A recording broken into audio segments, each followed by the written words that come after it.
Hi, Sir Jose. Hi, Sir Noel. Hi, Sir Lawrence. Hi, Sir Paul.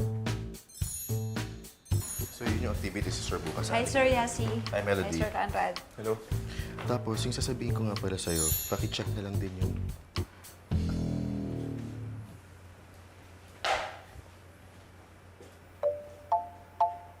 Uy, Conrad. Ano? Ano? Hindi, ninibago lang ako eh. Lagi ba na kasi itsura niya? Iba na, no? Mas maganda siya pag hindi na kaya yung uniform. Oo nga.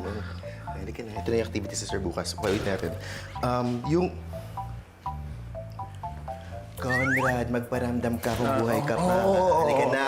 Activities. First time mo nakakita ng babae. Ano mo naman yung mga sinasabi ko sa'yo? Ay, ang ganda, Melody!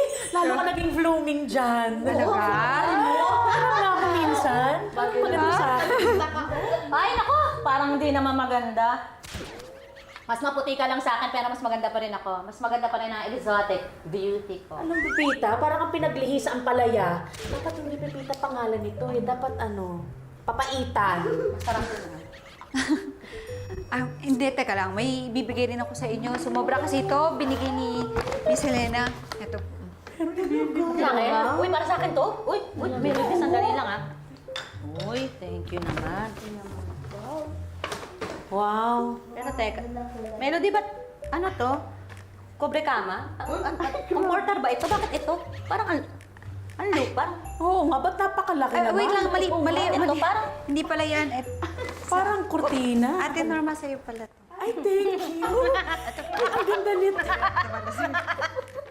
Akin to? Ayan, at tapos ito po. Ay, Melody, ang ganda. Thank you. Uy, thank you ah. Ikaw, ang ganda mo dyan. Napaka-plastic mo, nabigyan lang. Ang bait-bait na. Iba rin. Ano ka ba? Ganda. Ano ka ba? Pinagtatanggol ko nga yung mga friends natin na social climber, di ba? Pag walang nakikita, hindi magte-thank you. Thank you. Ang ganda. Lakas. Ganda. Ay, oo nga pala. May ibibigay din ako sa'yo, Melody. Talaga? Galing kay Yezi. Ano to? Invited daw tayo sa sa ball. Pero hindi bilang kasambahay, bilang bisita. Excite naman. Ang excite to. Uy, sandali lang ha. Maiwan ko na kayo, mauna na ako ha. Kasi kailangan ko nga mag-beauty rest. Uy, paalala ko lang ha. Bukas na yon, baka hindi umabot. Ano ka ba? Beauty rest lang to, hindi to rest in peace. O sige na. Bye. Naku, anong susutin mo para bukas? Ito. Ay, maganda. Hindi lang sana pumalpak yung assassin ni PGA. Ikaw na sana yung nagdi-deliver ng inaugural speech mo, Tito. Relax, don't panic. Na-delay lang naman tayo ng konti. But we're getting there. Slowly but surely. Ang pinakamahalagang leksyon na tinuro ng aking ama nung siya'y buhay pa, mamuno sa mga tao. Mahalin at alagaan sila na parang pamilya mo at sarili mong mga anak. Sa mahigit 17 taon ng aking serbisyo publiko, yan ang pamantayan ng aking pamumuno. Yan ang magiging tatak ng aking administrasyon. Bilang presidente ng ating bayan, sisigapin ko po Sorry. na mahalin kayong lahat.